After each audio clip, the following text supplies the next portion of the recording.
प्रत्येक कलाकाराकडून काम करून घेणारी ना एक वेळ असते.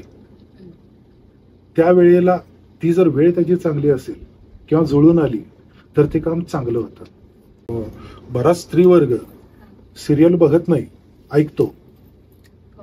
कारण मोस्टली कट्ट्याजवळची वेळ असते ती त्यांची आणि बाहेर टीव्ही सुरू असतो, ऐकत असतात. स्वामी समर्थ मालिकेचं टायटल सॉन्ग म्हणजे याबद्दल जर मला एका शब्दात विचारलंस तर मी फक्त आशीर्वाद एवढंच म्हणेन. मला म्हणजे खूप दिलं त्या टायटल सॉन्गने. खूप म्हणजे एकतर ओळख दिली आणि ओळखीपेक्षा ना एक जवळीक असती ना लोकांची, कारण तो लोकांच्या आपुलकीचा विषय स्वामी म्हणजे. नंतर ते काय सुचत नव्हतं तिथं शेवटी परत कोल्हापूरनं मदत केली मला. आपली ह्याची ट्यून आहे ना त्र्यंबोलीची,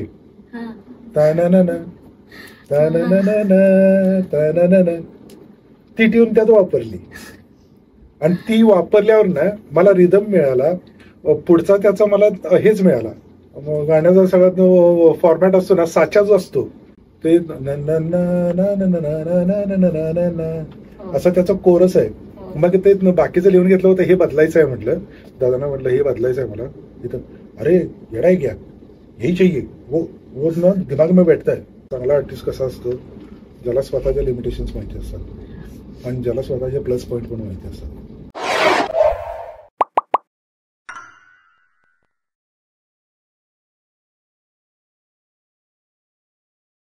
hello everyone, welcome to four more thoughts. आजचा आपला एपिसोड जो असणार आहे तो असणार आहे एका म्युझिक कंपोजर सोबत. आपल्या सगळ्यांना माहित आहे की जे म्युझिक असतं ते एखादं सिरियल असेल किंवा मूवीला असेल ते आपल्या जवळ आणतं. कारण एखादं सीन असेल, एखादं गाणं असेल ते आपण नेहमी गुणगुणत राहतो, त्याच्याशी आपले इमोशन जोडले जातात. ते फक्त आणि फक्त संगीतामुळे. म्युझिक खूप मोठा रोल प्ले करतो, एखाद्या सिरियलमध्ये असेल किंवा मूवीमध्ये असेल. तर तोच प्रवास आपण जाणून घेणार आहोत एका म्युझिक कंपोजरचा. शशांक पवार सरांबद्दल बोलायचं झालं तर 40पेक्षा जास्त टीव्ही शोज त्यांनी म्युझिक दिलेलं आहे आणि 45+ त्यांनी फिल्म्सला म्युझिक दिलेलं आहे. त्याचबरोबर त्यांना अनेक अवॉर्ड्स मिळालेले आहेत. सो त्यांच्याकडून आज आपण जाणून घेणार आहोत त्यांचा म्युझिक प्रवास आणि त्यांच्याशी आपण गप्पा मारणार आहोत. सो आजच्या एपिसोडमध्ये शशांक पवार सरांचं आपण स्वागत करूया. Welcome to show sir. Thank you. सगळ्या फोर मोर थॉट्स यूट्यूब चॅनलच्या प्रेक्षकांना माझा नमस्कार. सर, आता आपण संगीताचा प्रवास तुमचा कसा सुरू झाला आणि त्याबद्दल बोलणारच आहोत, तुमच्याशी गप्पा मारणार आहोत. पण एक सुरुवात आपण तुमच्या लहानपणापासूनच करूया. आपण बघितलं की दिनकर पवार सर हे तुमचे वडील होते, म्हणजे तुम्हाला संगीताचा वारसा हा घरातूनच मिळाला होता. ते सुद्धा संगीतकार होते. मग तुम्हाला लहानपणापासूनच वाटत होतं की आपण पण वडिलांसारखं संगीतकार व्हावं, की नंतर डेव्हलप झालं की आपल्याला संगीतकारच व्हायचं? कसं आहे, लहानपणी म्हणजे वातावरण तर सगळंच होतं. माझे वडिलांनी 68-70 पासून वगैरे काम केलं मराठी फिल्म इंडस्ट्रीसाठी. बरेच फिल्म केले. त्यांना स्टेट अवॉर्डचं नॉमिनेशन वगैरे पण होतं. त्यामुळे वातावरण घरात छान होतं. सगळं म्युझिकचं होतं, लिटरेचरचं होतं. चांगल्या कविता, चांगले कवी येऊन जायचे घरी, चांगले सिंगर्स येऊन जायचे घरी, राहायला इथे यायचे. म्हणजे कोल्हापुरात आले तर घरी असायचे. त्यामुळे ते वातावरण सगळं अनुभवायला मिळालं. आणि हा असं म्हणजे डोक्यात आहे की कंपोजरच व्हायचं आहे असं जर म्हटलीस तर तसं काहीच नव्हतं. ॲक्च्युली मी 7वी-8वीला असताना वडिलांनी मला तबला शिकायला मला पाठवलं. पण ते होतं कसं, प्युअर क्लासिकल. ते प्युअर क्लासिकलचं असतं कसं, ती खूप संथ प्रोसिजर आहे. आणि त्या वयात आपण इतके हे नसतो. आपण म्हणजे काय म्हणजे अल्लड असतो ना, एका जागी बसणं, एवढा वेळ बसणं, तेच घोटणं, हे करायला लागतं. तर ते केलं काही दिवस आणि काही दिवसांनी सोडून दिलं. आणि सोडून दिलं, वडिलांनी पण काय मला जबरदस्ती नाही केली. त्यांचा स्वभाव होता, म्हणजे आम्ही 3 जण भाऊ, कुणाला त्यांना जे आवडेल ते त्यांनी करावं. म्हणजे म्युझिकच करावं, मी म्युझिक डिरेक्टर आहे म्हटल्यावर त्यांनी पण तेच करावं असा काही विषय नव्हता कधीच. मग त्यांनी हे केलं, मग त्यांनी सोडून दिला विषय. ठीक आहे, याची आवड दिसत नाही, पण काय कोणाला माहीत. नंतर ते आपला आपण मग त्यांच्याबरोबर जायला लागलो, त्यांच्याबरोबर बसायला लागलो, त्यांच्या सिटिंग्स अटेंड करायला लागलो. आणि नंतर असं झालं की 94ला वडील गेले. तर मी अगदीच म्हणजे कॉलेजची सुरुवात किंवा त्या दरम्यानच होतो, म्हणजे म्हणून असं त्यांचा प्रत्यक्ष गायडन्स जो एक कंपोजरसाठी लागतो तो नाही मिळाला. आणि त्याच्यानंतर खरं सांगायचं तर म्हणजे आठवतच नाही म्हणजे कधी याद पडलो.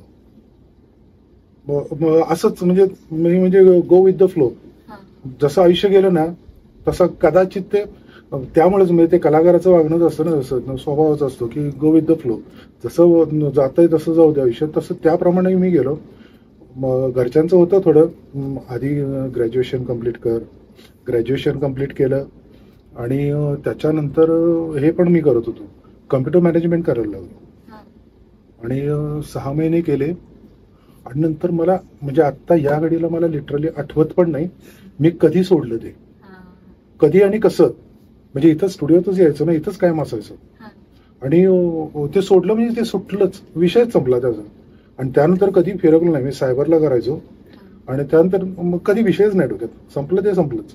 त्यानंतर जे याद पडलं ते आजता काय. हे केलं मात्र साईड बाय साईड MA केलं म्युझिकमध्ये आणि क्लासिकलचे कोर्सेस प्रत्यक्ष बसून पण डिग्रसकर भावांच्याकडून थोडा काळ क्लासिकलचे धडे घेतले. त्याच्यानंतर युनिव्हर्सिटीला जवळजवळ 6-7 वर्ष होतो म्युझिक डिपार्टमेंटला, वेगवेगळे कोर्सेस, डिप्लोमा सगळं केलं, MA केलं आणि मग यात मग फुल टाइम. म्हणजे प्रावीण्य त्यात मिळवलं तुम्ही आणि त्याच्यानंतरच मग यात उतरला तुम्ही. हा तसं होतं, पण मी ज्यावेळी शिकायला जात होतो त्यावेळी मी ऑलरेडी शोज वगैरे करत होतो, वाजवत होतो, इथं रेकॉर्डिंग करायचं. म्हणजे ती पॅरलल प्रोसिजर सुरू होती. मला ते शिकायचं का होतं MA वगैरे, मला थिअरॉटिकल पार्ट पाहिजे होता, कारण प्रॅक्टिकल मला माझ्या नशिबाने मला भरपूर मिळालं. आणि हाताशी स्टुडिओ असल्यामुळे, नुसता स्टुडिओ नाही म्हणजे एवढा व्यवस्थित डेव्हलप्ड स्टुडिओ असल्यामुळे ना, मी कोल्हापुरात एक नामांकित स्टुडिओ. हा आणि मी पूर्ण वेळ मग इथं असल्यामुळे ना मला प्रॅक्टिकलला कमी नव्हती, थिअरी पाहिजे होती. ती थिअरी मला MAतून मिळाली. म्हणजे मी अजून पण विचारलं तर, म्हणजे कोणी विचारलं तर मी सांगेन त्यांना, युनिव्हर्सिटीत जा, 2 वर्षाचा 4 वर्षाचा कोर्स करा, कारण त्याचा आयुष्यभर फायदा होतो, अजून होतो त्याचा फायदा. आता राधाई स्टुडिओ पासून तुमचा प्रवास सुरू झाला आणि त्यानंतर आता तो मुंबईपर्यंत पोहोचलाय. सो कसा होता हा प्रवास, तुम्हाला कसं वाटलं हा प्रवास पार करता? थोडंसं 2 वाक्यात मी या स्टुडिओची माहिती सांगेन. हा 1985 साली सुरू झालाय स्टुडिओ. म्हणजे ज्यावेळी काही म्हणजे हेच नव्हतं, म्हणजे असं काही असू शकतं, होतं पूर्वी होतं ज्यावेळी भालजी बाबा फिल्म करायचे त्यावेळी इथं हे सगळं होतं, किंवा व्ही शांताराम करायचे ना त्यावेळी हे सगळं होतं. पण नंतर मधल्या काळी ते सगळं बंद झालं. त्यानंतर एक रेकॉर्डिंग फॅसिलिटी सुरू व्हायला पाहिजे, कारण त्यांनी मुंबईत बरंच काम केलं, राहायलाही मुंबईला होते बराच काळ. त्यामुळे कोल्हापुरात एक फॅसिलिटी व्हायला पाहिजे. ती फॅसिलिटी तयार करताना ती अद्ययावत पाहिजे. त्यासाठी हा एक अद्ययावत स्टुडिओ केला त्यांनी. आणि आमचं लकी म्हणजे मी इतका लकी आहे ना की लहानपणी स्टुडिओ हातात मिळणे ह्यासारखं, म्हणजे मुलं छोटी छोटी खेळणी मिळतात मुलांना खेळायला, मला अख्खा स्टुडिओ मिळाला खेळायला. खेळ काय करायचंय ते कर तुला, आणि सगळी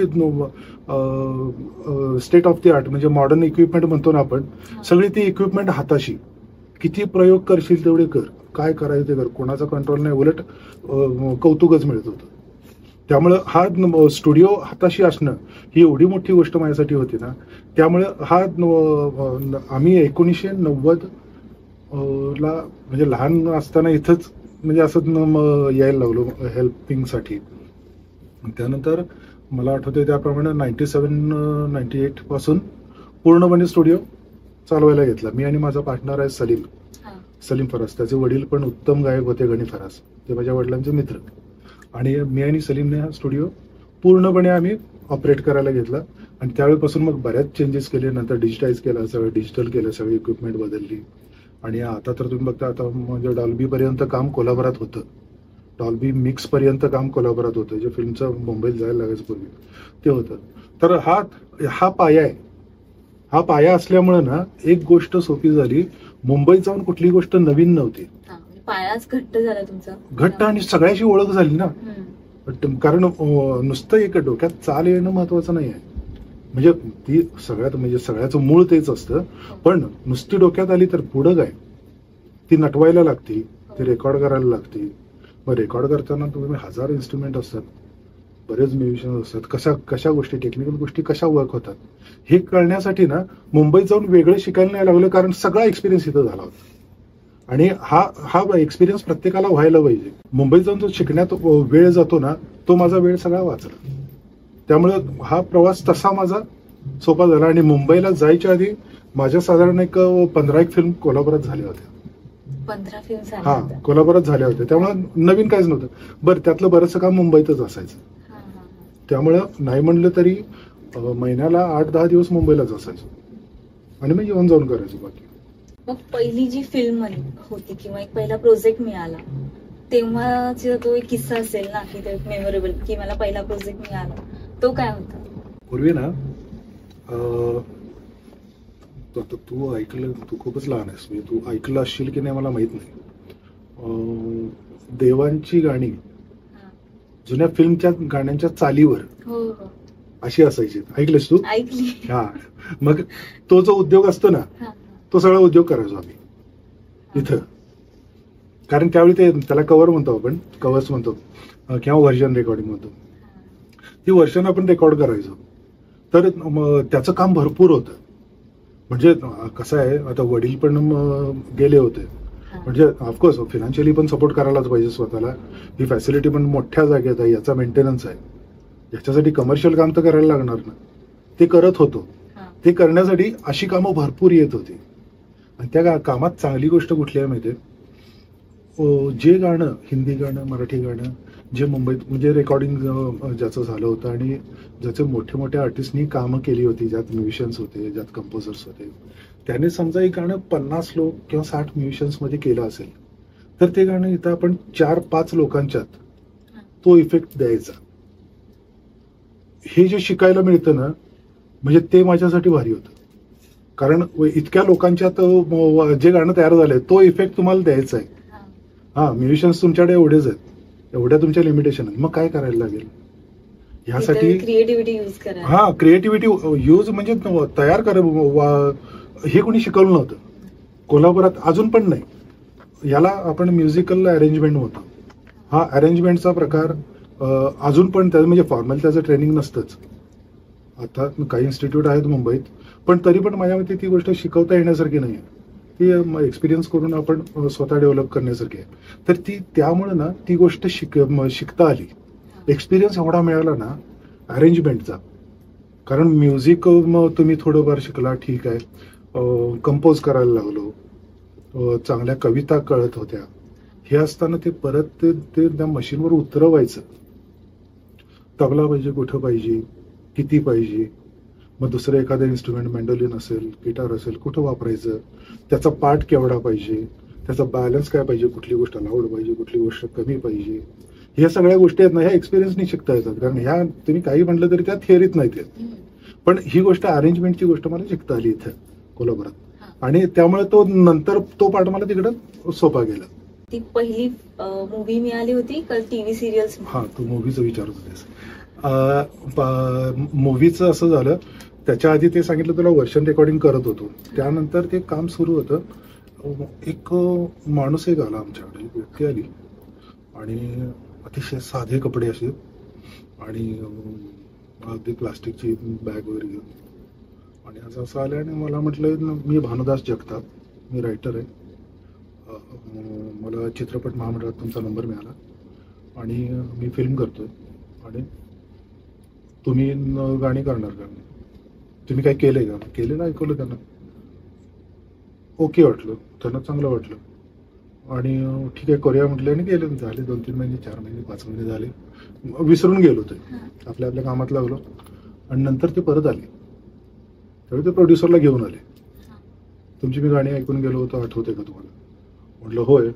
हां, तर मी लिहिलेली आहे फिल्म, हे प्रोड्युसर आहेत अण्णासाहेब मांढरे म्हणून, आणि आपण ती फिल्म करतो. मला म्हणजे आश्चर्यच वाटलं. त्यांनी नंतर काय सांगितलं माहिती आहे का मला? ते म्हटले मी ते गावात राहणारे वगैरे असे आणि एकदम साधे असतात ना तसे. ते म्हणले मला तुमची आवडली गोष्ट म्हणजे मी इतका साधा होतो, तुम्ही मला खूप रिस्पेक्ट केलं.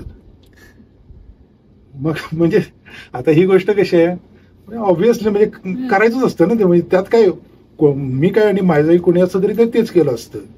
म्हणजे असं नाही ते फार चांगलं तुम्ही समजावून सांगितलं त्या गोष्टी वगैरे वगैरे, आणि आपण करूया. आणि झालं. पहिली फिल्म मिळाली, त्यात 4 गाणी होती. आणि माझं नशीब म्हणून पहिल्याच फिल्मला सिंगर्सची स्टारकास्ट अशी होती. सुरेश वाडकर होते, साधना सरगम होत्या, उत्तरा केळकर होत्या, रवींद्र साठे होते, परत वैशालीनं पण एक गाणं गायलं, वैशाली सामंतने. असं चांगलं मजबूत मिळालं. हो हो. सर, आता तुम्ही म्हणलात की सुरेश वाडकर सर, वैशाली सामंत मॅम यांच्यासोबत तुम्ही काम केलं अगदी पहिल्या फिल्म पासून. मग त्यांच्यासोबत एखादा किस्सा किंवा असं काय आहे का, एखादी गोष्ट जी कायम लक्षात राहिली किंवा त्यांच्याकडून काहीतरी शिकायला मिळालं? मी वैशालीचा किस्सा सांगेन, कारण वैशाली बरोबर बरेच वर्ष असोसिएशन आहे. म्हणजे मी ज्यावेळेपासून मुंबईत जातोय त्यावेळेपासून, ते मी मगाशी सांगितलं ना देवांची गाणी करायचं, ते काम म्हणजे त्याचा व्हॉल्यूमची तुला कल्पना येईल. तो कामाचा व्हॉल्यूम म्हणजे असा होता ना, कामाचं त्या प्रमाण. मी ज्यावेळी मुंबईला जायचो त्यावेळी इथं ट्रॅक तयार करायचो, म्युझिक इथं तयार करायचो, आणि तिकडं सुरेश वाडकरांच्या स्टुडिओत जायचो रेकॉर्ड करायला. आणि तिथं हे घेऊन गेलो ना गाणी मी, तर गाणी किती असायची, 2 दिवसात 20 गाणी वगैरे, इतकं काम असायचं. हा, प्रचंड. म्हणजे त्याला काही हेच नव्हतं, मर्यादाच नव्हती. दर महिन्याला असं जायचं काम, इथं ट्रॅक करायचं, तिकडे घेऊन जायचं काम, त्याच्यावर व्हॉइस करायचं आणि घेऊन यायचं आणि इथं मिक्स करायचं, असा सगळा उद्योग असायचा.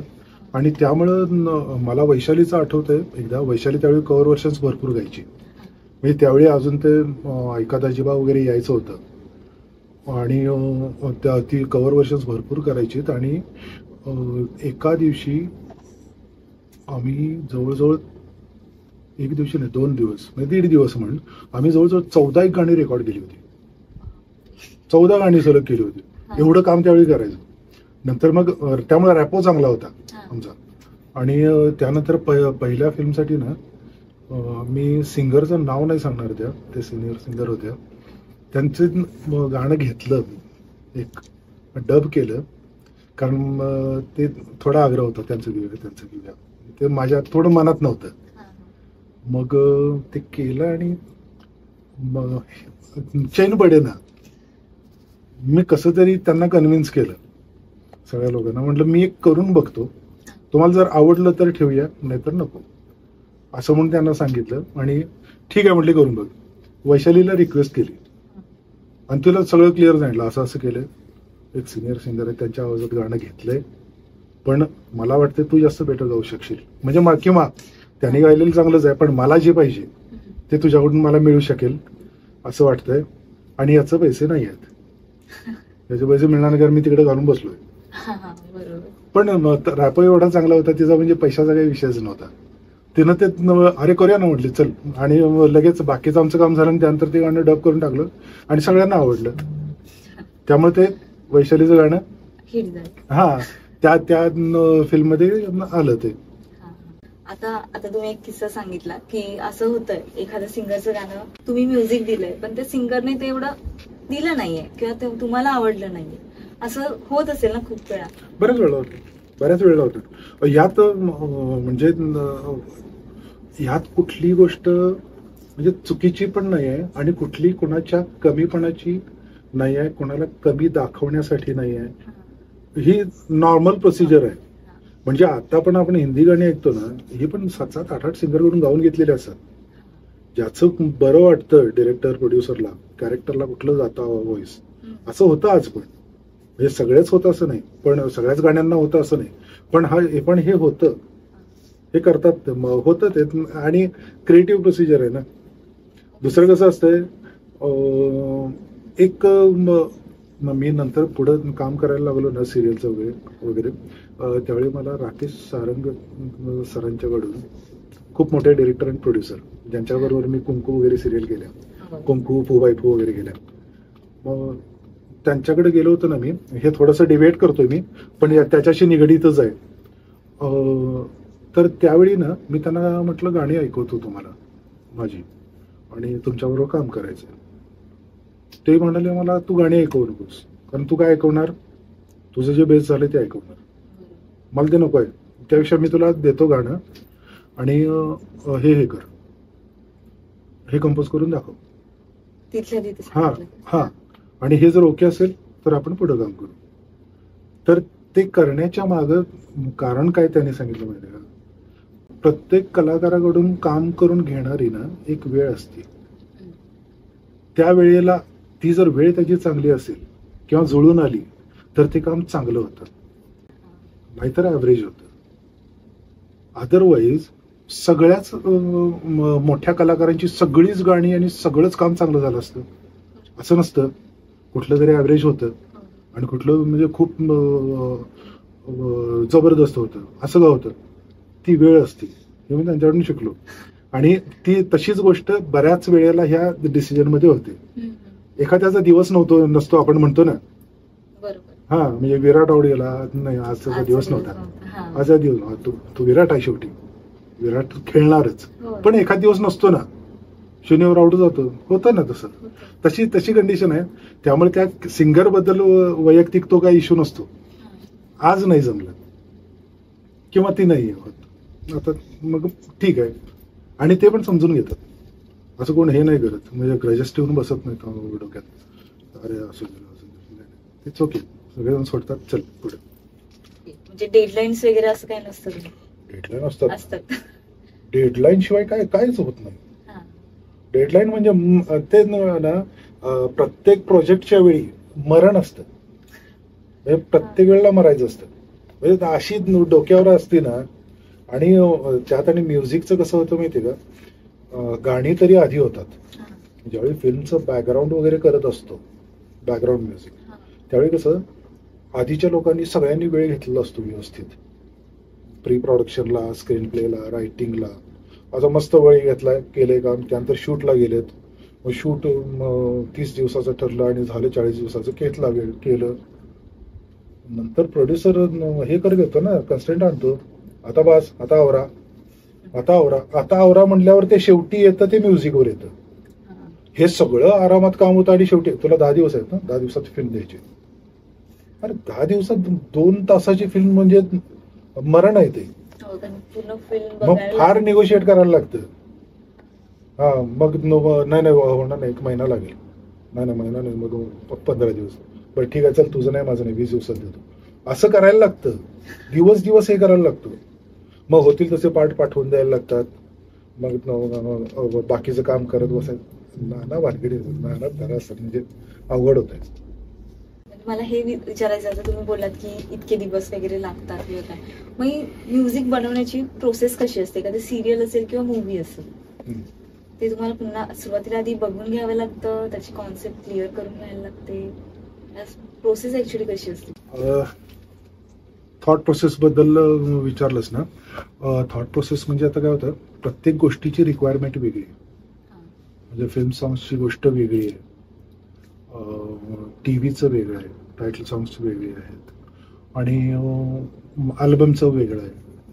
यात बेसिक फरक कुठं पडतो, सगळ्यात पहिली गोष्ट असते म्हणजे बघणार कोण आहे, टार्गेट ऑडियन्स कोण आहे, ते कुठं प्ले होणार आहे, या गोष्टी डोक्यात घ्यायला लागतात. कुठं म्हणजे अगदी मी तर म्हणजे कुठं वाजणार आहे ना ते पण लक्षात येतो. थिएटरच्या गाण्याला काळजी नसते, मोठी सिस्टम असते. टीव्हीचं टायटल सॉंग असतं, ते टीव्हीच्या एवढ्याच्या स्पीकरवर असतं, ते ऐकू कसं जायला पाहिजे. हां, मग ह्यासाठी थोडंसं म्हणजे आपण म्हणतो ना, मिक्सिंगमध्ये पण थोडं चेंजेस करायला लागतात. म्हणजे कुठल्या फ्रिक्वेन्सीज टीव्हीच्या छोट्या स्पीकरनं जास्त सपोर्ट करतील. त्या आता साऊंड सगळेच चांगले आले, सगळे टेलिव्हिजन आता चांगले आले, पण 10 वर्षापूर्वी पण एवढं नव्हतं. त्यामुळे या टार्गेट ऑडियन्स कुठं प्ले होणार आहे आणि त्याचा हे काय आहे, माध्यम काय आहे, ह्या गोष्टी लक्षात घेऊन ना थोडेसे बदल करावे लागतात. फिल्म सॉंगसाठी ऑफकोर्स सगळ्यात महत्त्वाची गोष्ट म्हणजे सिच्युएशन काय आहे. सिच्युएशन काय आहे ते समजून घ्यायचं. मग मी प्रेफर करतो की रायटर आणि मी एकदमच बसेल. बऱ्याच वेळा असं होतं की काही लोक गाणी आधीच लिहून आलेले असतात, ही गाणी कंपोज करायची आहेत. पण तसं न करता म्हणजे कधीही संगीतकाराला बरोबर घेऊन जर काम केलं ना तर ते जास्त चांगलं होतं. का म्हणजे पाहिजे तसं, कारण थॉट वेगवेगळे असू शकतात ना. मला जे मांडायचं आहे म्हणजे आता आपण रहमानची गाणी ऐकतो, म्हणजे एखादं सॅड सॉंगच असतं पण ते मांडलेलं असं वेगळं असतं ना, त्यांनी इतकं मांडलेलं वेगळं असतं ना. त्यामुळे काय प्रत्येकाची पद्धत वेगळी आहे. ते लिहून घेताना पण वेगळं लिहून घेतात, म्हणजे वेगळ्या पद्धतीनं. नॉर्मल फॉर्मॅट त्यांचा नसतो. मग तसं काहीतरी होऊ शकतं. यासाठी रायटर्सना वेगळं घेऊन बसायचं, म्हणजे आपण एकत्र बसायचं आणि मग काम करायचं. सिच्युएशन जे सांगतील ते, त्यात बऱ्याच वेळेला असं असतं की मुखडा झालाय मग अंतरात हे होणार आहे, असं होणार आहे, पुढं होणार आहे, हे असं असेल ना. मला पर्सनली ना मला स्टँड अलोन गाणी आवडतात. म्हणजे मी त्यांना कन्व्हिन्स पण करतो बऱ्याच वेळेला. म्हणजे एक गाणं फिल्ममध्ये जे वाजतंय त्याच्या कुठल्याही रेफरन्स शिवाय ते रेडिओवर वाजलं तरी ते रिलेट व्हावं. हा म्हणजे न्यूट्रल पाहिजे ना.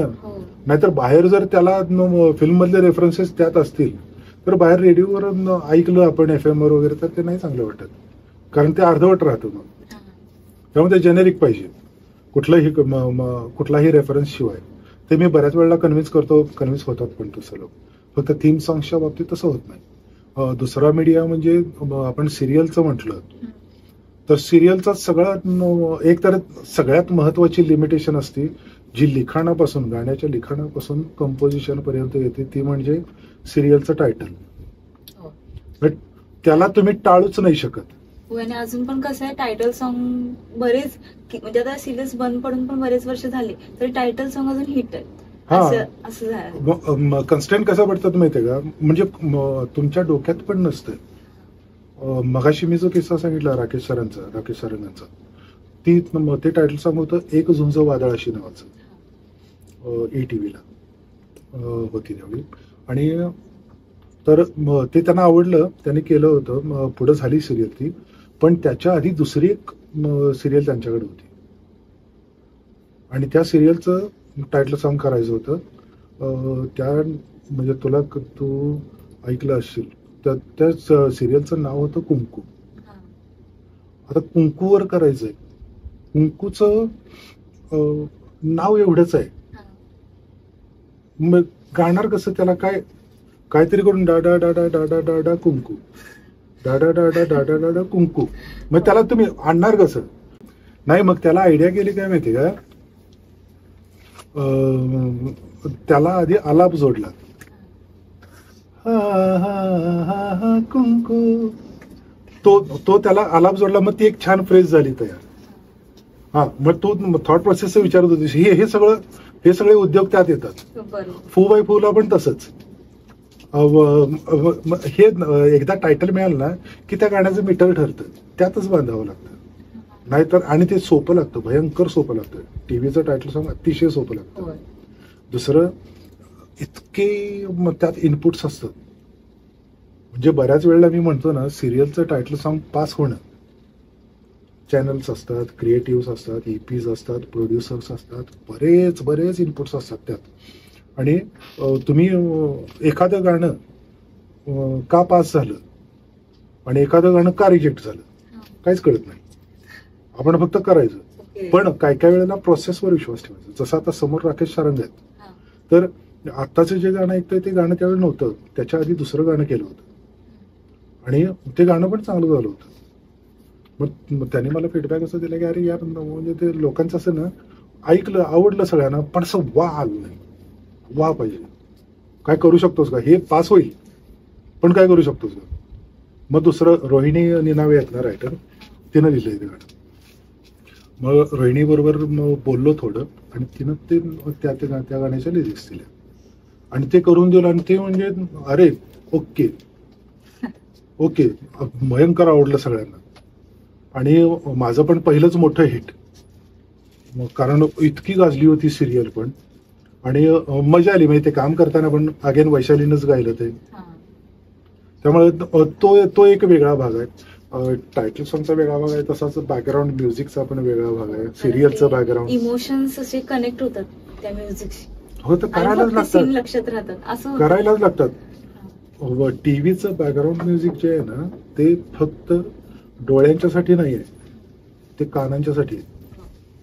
म्हणजे म्हणजे आपल्या बराच स्त्रीवर्ग सिरियल बघत नाही, ऐकतो. कारण मोस्टली कट्ट्याजवळची वेळ असते ती त्यांची, आणि बाहेर टीव्ही सुरू असतो, ऐकत असतात. ऐकायला कसं वाटेल ना, त्याचा विचार करायला लागतो. बघून इम्पॅक्ट होतोच, पण ऐकताना काय वाटतं ते. आणि ते ऑल टुगेदर वेगळंच गणित आहे. सिरियल, टीव्ही सिरियलचं बॅकग्राऊंड म्युझिक करणं ना, ऑल टुगेदर वेगळं गणित आहे. आता माझ्या प्रवाहाला, कलर्सला वगैरे 5-6 सिरियल सुरू आहेत, आणि मग त्याच्या टीम्स म्हणून वेगळे आहेत. त्याचं कोल्हापुरात बरंच काम होत आहे. त्याबद्दल एक मला म्हणायचं की आता खूप फेमस सिरियल आहे जय जय श्री स्वामी समर्थ. खूप फेमस आहे ती, महाराष्ट्रात सगळीकडे सगळ्या टीव्ही चॅनलला संध्याकाळी ती सिरियल लागलेली असते. त्या टायटल सॉन्ग बद्दल काय? स्वामी समर्थ मालिकेचं टायटल सॉन्ग म्हणजे याबद्दल जर मला एका शब्दात विचारलंस तर मी फक्त आशीर्वाद एवढंच म्हणेन. स्वामींचा आशीर्वाद. ते केलं नाही, ते गाणं ते केलं नाही, ते डायरेक्ट होऊनच आलं. कारण म्हणजे त्याचं कारण सांगतो तुला. कोविड नंतर जस्ट झालं ते, त्यामुळे मी कोल्हापुरातच होतो, आणि सगळं गाणं इथं रेकॉर्ड झालं या स्टुडिओत. म्हणजे बाकीची गाणी बरीचशी माझी किंवा टायटल सॉन्ग बहुतेक सगळी मुंबईला झाली, पण ते गाणं अख्खंच्या अख्खं गाणं कोल्हापुरात रेकॉर्ड झालं. आणि इकडंच होतो मी, आणि राकेश सरांचा फोन आला, असं असं करायचंय, आणि जय जय स्वामी समर्थ हे टायटल सॉन्ग आहे, आणि स्क्रॅच पाठव. जनरली 2 गाणी पाठवतो आपण, 2 चाली पाठवतो, आणि त्या गाण्याचं एक गाणं केलं जे आपण आता ऐकतोय ते, आणि दुसरी चाल हेच नाही झाली, सुचलीच नाही. सरांना म्हटलं, सर थोडं ब्लॉग झालं, थोडं ब्लॉग आहे, त्यामुळे आत्ता नाही पाठवत. हे आता एक पाठवलंय, आणि ठीक आहे म्हटले, आणि त्यांनी ते पाठवलं चॅनलला. आणि त्यांचा लगेच इमिजिएट फोन आला. मला वाटलं दुसरं गाणं मागतात ते, दुसरं अजून एक ऑप्शन दे म्हणून, पण नाही, त्याने डायरेक्ट अरे ते ओके झाले. म्हटलं सर थोडे चेंज करून, नाही अरे चॅनल म्हणते काही चेंज करू नका, असंच ठेवा. अहो सर म्हटलं हे म्हणजे अगदीच प्रायमरी आहे, याला काहीच नाही. म्हणजे जे संगीतकाराच्या डोक्यात असतं, थोडं हे भरू, थोडं ते भरू वगैरे, नाही काही नाही, हे सगळं ओके आहे, हे असंच पाहिजे. म्हणजे चॅनलला ओके झाले सगळं. बस म्हणतो काय आता, नंतर फक्त मिक्स केलं आणि पाठवलं.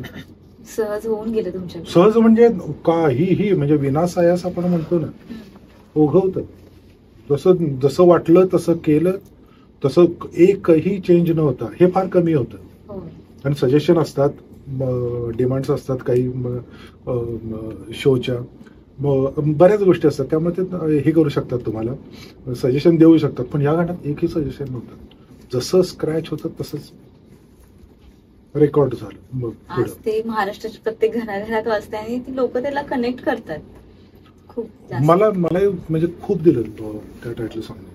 खूप म्हणजे एकतर ओळख दिली, आणि ओळखीपेक्षा ना एक जवळीक असती ना लोकांची, कारण तो लोकांच्या आपुलकीचा विषय स्वामी म्हणजे. त्यामुळे त्याला TRP पण होता. आणि जनरली काय होतं माहिती का, जनरली टायटल सॉंग्स एका महिन्यात बंद होतात, कारण त्याचं काम संपतं. ऑडियन्स एकदा आला ना हातात की मग त्याचं काम संपतं. हे त्यांनी बंद करायचा विचार केला. ऑफकोर्स ते ठरवतात कसं, त्यांना TRP कळतं ना, सेकंड टू सेकंड, कुठल्या सेकंदाला जास्त आहे, कुठल्या सेकंदाला कमी आहे, हा त्यांना TRP कळत असतो. ते टायटल सॉंगचं नंतर कमी होतं 1 महिन्याने जनरली. त्याचं 1.5 वर्ष राहिलं. 1.5-2 वर्ष ते त्यांनी टायटल सॉन्ग काढलंच नाही, तसंच वाजत होतं. अजूनही असं लोकं फार म्हणतात असं की फार ते का लावत नाहीयेत असं काही काही आता लोकांचं माझ्या मते पण बहुतेक गुरुवारी वगैरे लावतात काहीतरी. असतं. हा हा पण अशी रिएक्शन असते हा की लावायला हवं. लावायला पाहिजे, कारण हा. आवडलं तेवढं, आणि चॅनल उगाच नाही ठेवत, त्यांना वाटलं म्हणून ते ठेवलं.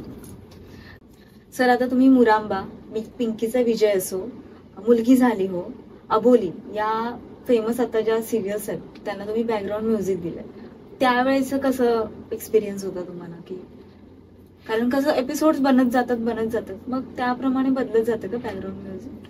100%. म्हणजे हे कसं असतंय, दररोजचं काम असतं त्याचं. मग एकदा त्याचं बेसिक म्युझिक करून ठेवायचं, बेसिक स्टॉक करून ठेवायचं, आणि त्याच्यानंतर मग असिस्टंट असतात त्यांच्याकडे ते आपण जनरली हे देतो. एपिसोड येतात मेलवर, ते बघायचं, त्याला साजेसं म्युझिक करायचं, आणि नंतर ते मी चेक करायचं, आणि मग पुढं पाठवायचं. अशी त्याची प्रोसिजर असते. त्यामुळं मग असिस्टंट असतील बरेच, तर तुम्हाला बरीच सिरियल एका वेळी करता येतात, 5-5-6 वगैरे सिरियल करता येतात. आणि ह्यातल्या माझ्या, तू नावं घेतलीस ना, हे आता या घडीला पण मुरांबाचं काम पण कोल्हापुरातच होते. म्हणजे डेलीचं जे काम असतं हे सगळं कोल्हापुरात सुरू आहे. हां, किंवा आता प्रेमा सरंग यावे म्हणून सोनीला आहे. हां, या बऱ्याच सिरियल या सगळ्या, स्वामींचं पण बरंच काम कोल्हापुरात त्याचं होत असतं. आणि सर विचारायचंय मला की डायरेक्टर बरोबर काम करताना कोणत्या सगळ्यात जास्त मजा आली तुम्हाला, की त्या डिरेक्टर सोबत खूप छान ट्युनिंग जमलं, मजा आली काम करताना? डिरेक्टरचं ना, प्रत्येकाबरोबर काम करण्याची मजा वेगवेगळी असते. प्रत्येकाकडून काहीतरी वेगळं मिळत असतं तुम्हाला, प्रत्येकाच्या रिक्वायरमेंट वेगळ्या असतात. शेवटी कसं आहे, स्वभाव आहे, मग तसं त्याप्रमाणे माणसं पण चेंज होत जातात. 1-2 इन्सिडेंट सांगेन मी. ह्याचं एक चाललं होतं काम, खो-खोचं, आणि त्याची गाणी 4 गाणी होती, आणि मग 3 गाणी म्हणजे केदार शिंदे डिरेक्टर. केदार शिंदे अतिशय म्युझिकल माइंडचा डिरेक्टर आहे. त्याला म्युझिक कळतं, कसं हे करायचं त्याला कळतं, किंवा काय पाहिजे ते एक्झॅक्ट कळतं. मी म्हणजे फुल तयारीत होतो की बरंच काम करावं लागणार होतं, आणि त्याप्रमाणे मी ओके म्हणतो चला. कारण त्याला आधी आवडलं होतं त्याला माझं कुंकूचं टायटल सॉन्ग, ते ऐकून त्यानं मला फोन केला होता, मग आपण फिल्म करायची. लोचा झाला रे नाटक होतं ना, मग त्याचं मराठी फिल्म, हे खो-खो नंतर नाव केलं त्याचं. तर ती करायची आहे ना, त्यासाठी 3 गाणी केली आहे मी, आणि 3 गाणी ऑप्शन वगैरे घेऊन गेलो होतो. पण त्याचं असं होतं की तो दुसरा ऑप्शन ऐकायचा पण नाही, एक ऐकलं मी म्हणून दुसरं पुढचं ऐकणार नाही, काय गरज नाही मला, ओके चल डन, अशी 3 झाली. आणि त्यातला एक गोंधळ आहे, मग तुला माहिती आहे का तो, देवीचा उदो उदो आईचा उदो उदो, त्या गाण्याला घोडं अडलं. आणि त्याचं झालं असं, करतोय त्याचं म्हणजे असं नाही यार, बघ ना अजून म्हणजे काय, कारण बरं वाटत नाही, किंवा मग बाकीची गाणी चांगली झाली, मग हे पण व्हायला पाहिजे ना वगैरे, असं करून असायचं. आणि नंतर ते काय सुचत नव्हतं, तिथं शेवटी परत कोल्हापूरनं मदत केली मला. आपली ह्याची ट्यून आहे ना, त्र्यंबोलीची, तानाना ती ट्यून त्यात वापरली, आणि ती वापरल्यावर ना मला रिदम मिळाला. पुढचा त्याचा मला हेच मिळाला, गाण्याचा सगळ्यात फॉर्मॅट असतो ना, साचा जो असतो तो मला मिळाला, रिदम मिळाला. रिदम पण तुम्ही जर ऐकाल तर ते आपल्याकडे असतं ना, ते घुमकं आणि हे असतं ना, ते धंग तंग तंग तंग तंग तंग, तोच रिदम आहे, तीच ट्यून आहे. आणि मला पण एवढं बरं वाटलं, आयलं म्हटलं ही लहानपणापासून आपण ट्यून ऐकतोय, अजून वाजते तीच, त्यात काही चेंज नाही. ही म्हटलं मोठ्या स्केलवर दिसेल, मग ती करताना ग्रँड केली, म्हणजे गॉर्जियसली वाजल असं, सगळ्या थिएटरमध्ये डॉल्बीला असं मस्त चकाचक वाजेल ना, असं ऑर्केस्ट्रेशन केलं, दणदणीत वाजले. आणि ती ऐकवली, त्याला पहिल्यांदा ऐकवली आणि मुखडा ऐकवला ना, बा असं म्हणलं झालं, तुझं काम झालं, चल करून टाक. पुढचं ऐकलं पण नाही त्यानं. आणि मग नंतर आदर्श कदाचित आदर्श शिंदेचं ते पहिलं किंवा दुसरं गाणं त्याच्या करिअर मधलं, ते सगळ्यांसाठीच स्पेशल होतं. म्हणजे मला करताना ते चांगलं वाटलं, पण एवढा रिस्पॉन्स मिळेल ते वाटलं नव्हतं. आणि माझ्या मते त्यावेळीपेक्षा ना ते आत्ता जास्त वाजतंय गाणं. फेमस आहे, खूप फेमस आहे. हा, गोंधळात वगैरे तेच गाणं भरपूर डान्स कॉम्पिटिशन मध्ये असतं. त्याच्या बरोबरीनं एक अजून दुसरा एक किस्सा म्हणजे संजय जाधव तुहिरे फिल्म करत होते आणि त्यात एक सिच्युएशन होती ती सई तामणकर एक अवखळ मुलगी आहे, तिच्या इंट्रोडक्शनचं एक गाणं पाहिजे होतं. सुंदरा तिच्या इंट्रोडक्शनचं एक गाणं पाहिजे होतं. आणि काय करू शकतो आपण, ती गावातली काय करशील म्हटलं, थोडं बघूया म्हटलं, रिदमिक तर पाहिजेच. इंट्रोडक्शन फिल्म मध्ये पहिल्या 10 मिनिटात गाणं येतंय आणि संजय जाधव यांचं पिक्चरायझेशन म्हणजे असं असतं, ग्रँड असतं, सगळं ग्रँड. म्हणजे तुम्हाला नंतर फिल्म बघितल्यावर कळालं असेल, तेवढ्या एका गाण्यासाठी ते बदामीला गेले होते. बदामीला तेवढे गाणं फक्त एका गाण्यासाठी गेले आणि मग करून आले ते. तर ते गाणं केलं ना, तिथं त्या गावात ना माझ्या वडिलांचे एक मित्र राहतात, कुंतीनाथ करके म्हणून, शाहीर होते, जुने शाहीर होते. त्यांच्याकडं लोकसंगीत वेगवेगळ्या प्रकारच्या गाणी आणि लिहायची ना हे भारी होती. म्हणजे टेक्निक होतं आणि फार चांगले रायटर होते. त्यांचं गाणं घेतलं, त्यांच्याकडून लिहून घेतलं, सर असं असं पाहिजे, अशी अशी सिच्युएशन आहे, आणि ते केलं. ते शाहिरी फटका असतो ना, साधारण त्या मीटरमध्ये येते. हा, आणि ते केलं आणि स्क्रॅच केलं, संजय दादांना पाठवलं आणि पाठवल्या त्या पण गाण्याचं नशीब होतं झटकन. ओके, अरे मस्त झालंय ते तुला जर आठवत असेल ते असं त्याचं कोरस आहे. मग ते बाकीचं लिहून घेतलं होतं, हे बदलायचं आहे म्हटलं, दादांना म्हटलं हे बदलायचं आहे मला. इथं अरे येडा है क्या, यही चाहिए, वो ना दिमाग में बैठता है. त्यांचे म्हणजे ते असं हिंदीच बोलतात ना, ये दिमाग में बैठता है, यही चाहिए, इसको कुछ मत कर.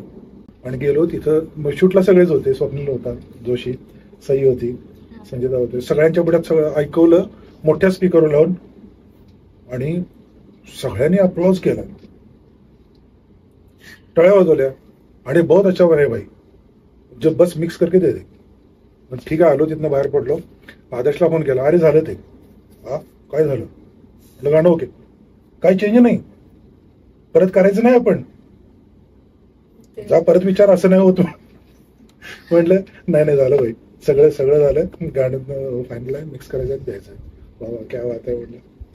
म्हणजे अशी उत्तम आठवणी आहेत, म्हणजे मेमोरेबल आहेत आणि ती हिट झालेत सॉंग. हा, त्यामुळे खरंच तुमच्या पण आणि आमच्या पण लक्षात ठेवण्यासारखी गाणी झालीत ती. आता सर, आता तुम्ही या क्षेत्रात आहात इतके वर्ष, म्युझिक दिलंय तुम्ही वेगवेगळ्या सिरियल्स ना आणि मूवीज ना, पण तुम्हाला असं कधी वाटलं का की आपण पण गाणं म्हणावं? गाणं म्हणावं म्हणण्यापेक्षा मी म्हणतो. मी अल्बमसाठी वगैरे गायलंय माझ्या म्हणजे HMVने केला होता अल्बम, त्यात गाणं गायलंय. पण असं लीड म्हणून जास्त गावं असं हे नसतं, पण संगीतकाराला गाणं यावं लागतं. आणि मी शिकलोय, मी प्रॉपर शिकलोय. जे मला पाहिजे ना ते मी एक्झॅक्ट गाऊन सांगू शकतो मला काय पाहिजे. म्हणजे आम्ही असं ऐकलं होतं की तुम्हाला गाणं येतंय म्हणून, असं तुम्हाला कधी वाटतं? कधी गातो पण असं काय आपल्या डोक्यात एक कसं असतंय, म्हणजे एका चांगला आर्टिस्ट कसा असतो, ज्याला स्वतःच्या लिमिटेशन्स माहिती असतात आणि ज्याला स्वतःचे प्लस पॉईंट पण माहिती असतात. त्या पद्धतीचं जिथं मला वाटेल माझं आहे तिथं मी माझं ठेवतो, पण जिथं नाही ना तिथं माझा आहे म्हणून अट्टास नाही करायचा. तिथं त्यासाठी जो योग्य सिंगर आहे तो आपल्याला पाहिजे, तो घेतो. सर, मग तुमच्या आवडीचं एखादं गाणं म्हणून दाखवा ना. अच्छा, म्हणजे तुम्ही शिकलाय तर आता दाखवाच. हा म्हणते.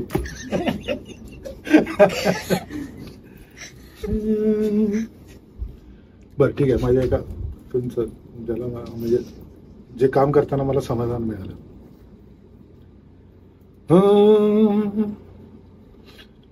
वेड लावे जीवाला बघुनी तुला, पास असुनी तुझी आस लागे मला, एक क्षणही नकोसा दुरावा तुझा, श्वास माझा म्हणू की पुरावा तुझा, काय होणार माझे कळेना मला, प्रेम छळते किती हे मला अन तुला, जीव पिसाटला पिसाटला रामा, हो जीव पिसाटला पिसाटला रामा. सुंदर सर. थँक्यू. तुम्ही म्हणायला पाहिजे ऍक्च्युली. मी ऐकतो तुझं. सर, असा प्रत्येकाच्या आयुष्यात एखादा गुरु असतो, तसं तुमच्या आयुष्यात आम्ही असं ऐकलं की संजय दाबके हे तुमचे गुरु आहेत. त्यांच्याबद्दल थोडं बोलाल का? एका अर्थानं मी खूप लकी आहे. म्हणजे खूप चांगली आणि म्हणजे आभाळा एवढी मोठी माणसं मिळाली सुरुवातीच्या काळातच. आणि ज्यावेळी तुम्हाला लागतं एक हात, त्यावेळी असं तयार होते. म्हणजे ऍक्च्युली बोलवून घेतलं तर.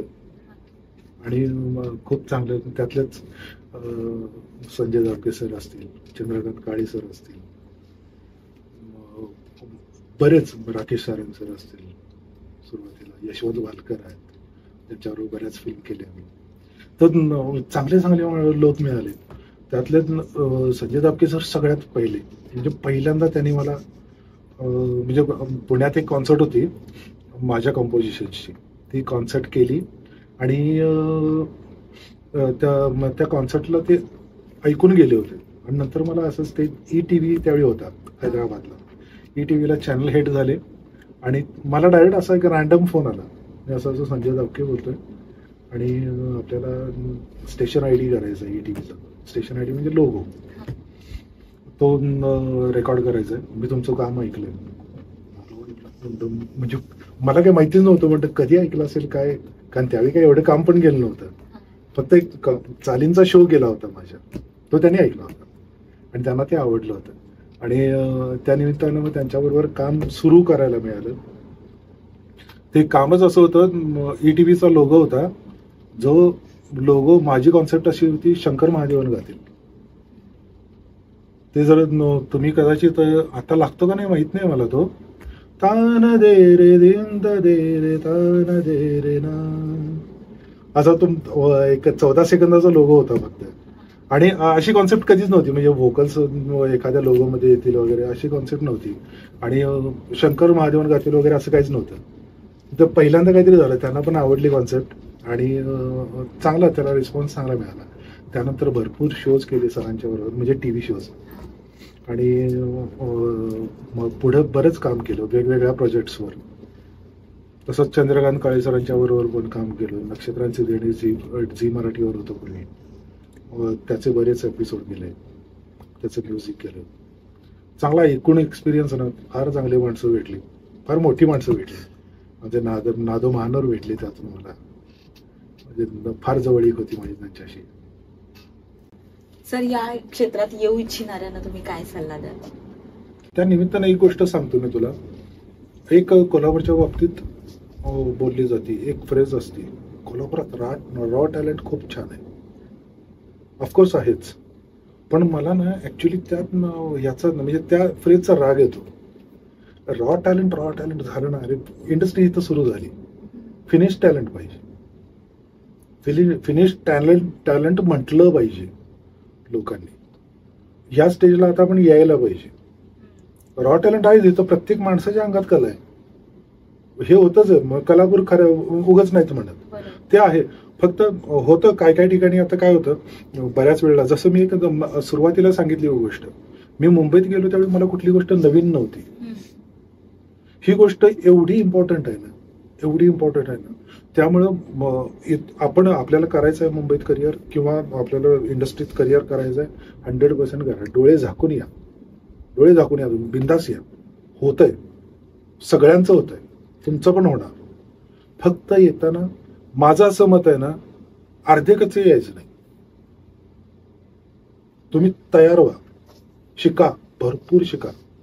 शिकायचं म्हटलं तर आजकाल तर म्हणजे साधनं एवढी आहेत की तुम्ही कोल्हापुरात राहून सगळं शिकू शकता, A to Z. त्यावेळी सारखं पण नाही की साधनं कमी आहेत आणि तरी पण एक्सपेरिमेंट करून शिकता येत होतं त्यावेळी. आता बघून शिकू शकतो. एवढ्या गोष्टी आहेत. ते तुम्ही शिकून जर आलात ना तर तुम्हाला मग कोण थांबवू नाही शकत. पण अदरवाईज मी असं का म्हणतो, कारण समजा तुम्ही म्हणजे आपल्यात असेल कॉन्फिडन्स पण असेल, लोकांना भेटायचं पण हे असेल, धडपड्या स्वभाव पण असेल, एखाद्या डिरेक्टरकडे तुम्ही गेलात आणि तुम्ही अर्धे कच्चे तुमची फक्त कॉन्फिडन्सवर गेलात तर त्याला कळतं हा चांगला आहे पण अजून नाही आहे, अजून मुरलेलं नाही आहे. काय होतं माहितीये का, तो दुसरी अपॉइंटमेंट तुम्हाला लगेच नाही देत. तो एकदा चान्स गेला ना तो लगेच तुम्हाला हे नाही करत. त्यामुळे ना एकदा असं जा ना की त्याला तुम्हाला डोक्यात ठेवलं पाहिजे, अरे हा चांगला आहे, याला ह्या प्रोजेक्टला नाही तर पुढच्या प्रोजेक्टला नाही तर कुठेतरी आपण याला यूज करू शकतो. त्यामुळे शिकून जाणं हे जास्त इम्पॉर्टंट आहे, तसंच जायला पाहिजे. त्यामुळे शिका भरपूर आणि या जरुरी या, मोठ्या संख्येने या. भरपूर जागा आहे तिथं, भरपूर काम आहे, सगळेजण करू शकतो. काय लागलं तर बिनधास्त मला फोन केला, मला कॉन्टॅक्ट केला तरी हरकत नाही. माझा स्टुडिओ आहे, तिथं या, जरूर या, आपण सगळ्यांनी या. थँक्यू सो मच सर की तुम्ही आम्हाला एवढा वेळ दिलात आणि खरं तर तुमच्याकडून खूप शिकायला मिळालं आम्हाला आणि प्रेक्षकांना पण मिळणार आहे तुमच्याकडून शिकायला. कारण असं व्यक्तिमत्व जे ना लहानपणापासून संगीत तर अवगत केलंच, त्याचबरोबर आज समाजाला तो संगीत देतोय. त्याबद्दल तुमचे खरंच धन्यवाद. शो मध्ये आलात त्यासाठी पण धन्यवाद. मला बोलवलं त्याबद्दल धनश्री तुझे आणि फोर मोर थॉट्स मी आभारी आहे. जास्तीत जास्त लोकांच्या पर्यंत हा पॉडकास्ट पोहोचेल आणि आपल्या भागातल्या लोकांच्या पर्यंत पोहोचेल, ज्यांना काही करायचं आहे त्यांच्यापर्यंत पोहोचेल. म्हणजे आपण इथून उठून तिकडे जाऊ शकतो, पोहोचू शकतो. एवढं एकाला जरी इन्स्पिरेशन मिळेल तरी सफल झालो म्हणायचं. हो सर, नक्कीच. ठीक आहे, थँक्यू. थँक्यू.